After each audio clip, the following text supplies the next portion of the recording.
el tower টা পুরা night গলা পড়িগলা রেকর্ডিং করছ পড়িগল হ্যাঁ ইস আমার রাস্তা ব্লক হয়ে গেল প্লাস টাইম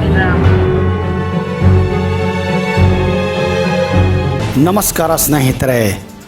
ಆದಿ ಅಂತ್ಯ ಎನ್ನುವುದು ಪ್ರತಿಯೊಂದು ಜೀವಿಗೂ ಇದ್ದೇ ಇರುತ್ತದೆ. ಅದು ಸೂಕ್ಷ್ಮ ಜೀವಿಯಿಂದ ಹಿಡಿದು ಸಮಸ್ತ ಸೃಷ್ಟಿಯ ಎಲ್ಲ ಜೀವಿಗಳಿಗೂ ಈ ನಿಯಮ ಅನ್ವಯ ಆಗುತ್ತದೆ.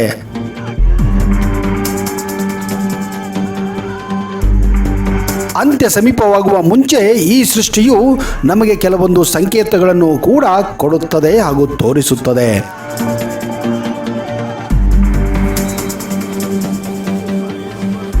ನಮ್ಮ ಹಿಂದೂ ಪುರಾಣಗಳ ಪ್ರಕಾರ ಭೂಮಿ ಎಲ್ಲ ಕಾಲಮಾನವನ್ನು 4 ಯುಗಗಳಾಗಿ ವಿಂಗಡಿಸಿದ್ದಾರೆ. ಅವುಗಳೇ ಕೃತಯುಗ, ತ್ರೇತಾಯುಗ, ದ್ವಾಪರ ಯುಗ ಹಾಗೂ ಕಲಿಯುಗ. ಈಗ ನಾವು ಇರುವುದು ಕಲಿಯುಗದಲ್ಲಿ. ಈ ಯುಗಾಂತದಲ್ಲಿ ಸೃಷ್ಟಿಯು ಅಂತ್ಯವಾಗಿ ಮತ್ತೊಂದು ಹೊಸ ಯುಗದ ಸೃಷ್ಟಿ ಆರಂಭವಾಗುತ್ತದೆ ಎಂದು ಹಲವಾರು ವರ್ಷಗಳಿಂದ ನಾವು ಕೇಳುತ್ತಾನೆ ಬಂದಿದ್ದೇವೆ. ಅದಕ್ಕೆ ಹಲವಾರು ಸಂಕೇತಗಳನ್ನು, ಸೂಚನೆಗಳನ್ನು ಆ ಭಗವಂತ ನಮಗೆ ಕಾಲಾನುಕಾಲ ಕೊಡುತ್ತಾನೆ ಬಂದಿದ್ದಾನೆ.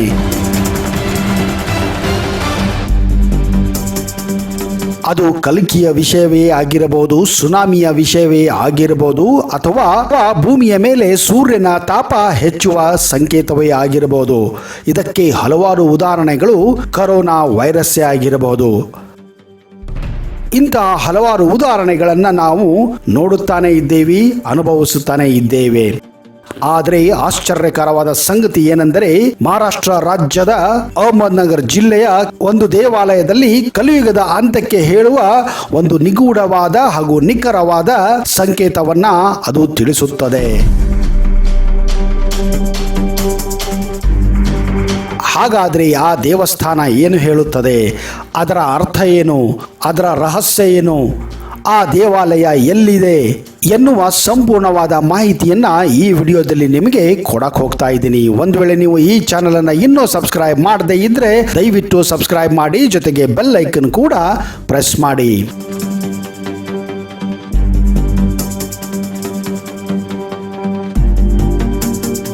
ಈ ದೇವಾಲಯದ ಇತಿಹಾಸವು ಮತ್ಸ್ಯ ಪುರಾಣ, ಸ್ಕಂದ ಪುರಾಣ ಮತ್ತು ಅಗ್ನಿ ಪುರಾಣಗಳಲ್ಲಿ ಉಲ್ಲೇಖಿಸಲಾಗಿದೆ. ಅದುವೇ ಮಹಾರಾಷ್ಟ್ರದ ಹರಿಶ್ಚಂದ್ಗಢ ಪ್ರದೇಶ. ಪುರಾಣಗಳ ಪ್ರಕಾರ 6ನೇ ಶತಮಾನದಲ್ಲಿ ಕಲಚೂರಿಯ ಸಾಮ್ರಾಜ್ಯರು ಈ ಪ್ರದೇಶವನ್ನು ಆಳುತ್ತಿದ್ದರು. ಇಲ್ಲಿನ ಗುಹೆಗಳು ಅತ್ಯಂತ ಸುಂದರವಾಗಿದ್ದು, ಸುಮಾರು 11ನೇ ಶತಮಾನದಲ್ಲಿ ಗುಹೆಗಳು ತನ್ನ ಅಪೂರ್ವ ಸೊಬಗನ್ನು ವೃದ್ಧಿಸಿಕೊಳ್ಳಲು ಡೊಂಕಾಗಿವೆ. ಈ ಗುಹೆಯಲ್ಲಿ ಮೊದಲಿಗೆ ಮಹಾವಿಷ್ಣುವಿನ ಮೂರ್ತಿ ಇತ್ತು. ಚಂಗದೇವ ಎಂಬ ಸನ್ಯಾಸಿಯು 14ನೇ ಶತಮಾನದಲ್ಲಿ ಈ ಗುಹೆಯಲ್ಲಿ ತಪಸ್ಸನ್ನು ಆಚರಿಸುತ್ತಿದ್ದನು.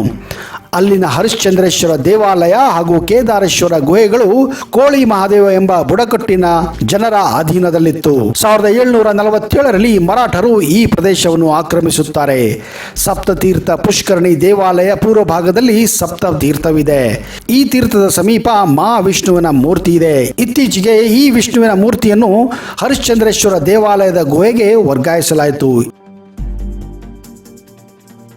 ಕೇದಾರೇಶ್ವರ ದೇವಾಲಯ ಹರಿಶ್ಚಂದ್ರ ದೇವಾಲಯಕ್ಕೆ ಹೋಗುವ ದಾರಿಯ ಸಮೀಪದಲ್ಲಿಯೇ ಬೃಹತ್ ಗುಹೆಯು ದೊರೆಯುತ್ತದೆ. ಅದುವೇ ಕೇದಾರನಾಥನು ನೆಲೆಸಿರುವಂತಹ ಒಂದು ಸುಪ್ರಸಿದ್ಧ ಗುಹೆಯಾಗಿದೆ. ಈ ಪವಿತ್ರವಾದ ಗುಹೆಯಲ್ಲಿಯೇ ಕಲಿಯುಗ ಅಂತ್ಯವನ್ನು ಸೂಚಿಸುವ ಲಕ್ಷಣಗಳಿವೆ.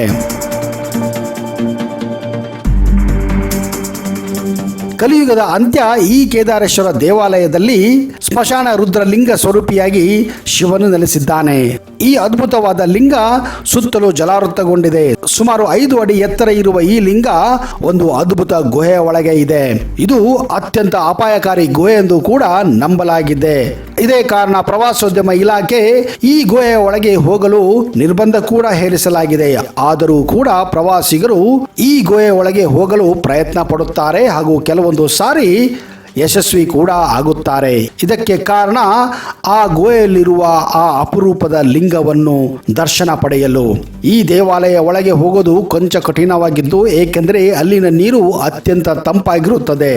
ಮಳೆಗಾಲದಲ್ಲಿ ಈ ದೇವಾಲಯದ ಪ್ರವೇಶ ಅಸಾಧ್ಯವಾದದ್ದು ಹಾಗೂ ಅತ್ಯಂತ ಅಪಾಯಕರವಾಗಿದ್ದು, ಆದರೂ ಕೂಡ ದೇಶ ವಿದೇಶಗಳಿಂದ ಸಂಶೋಧಕರು ಪ್ರತಿ ಬಾರಿ ಪರವಾನಗಿ ಪಡೆದು ಈ ದೇವಸ್ಥಾನವನ್ನ ಮಳೆಗಾಲದಲ್ಲಿ ಪ್ರವೇಶ ಪಡೆಯಲು ಪಡೆಯಲು ಬಯಸುತ್ತಾರೆ.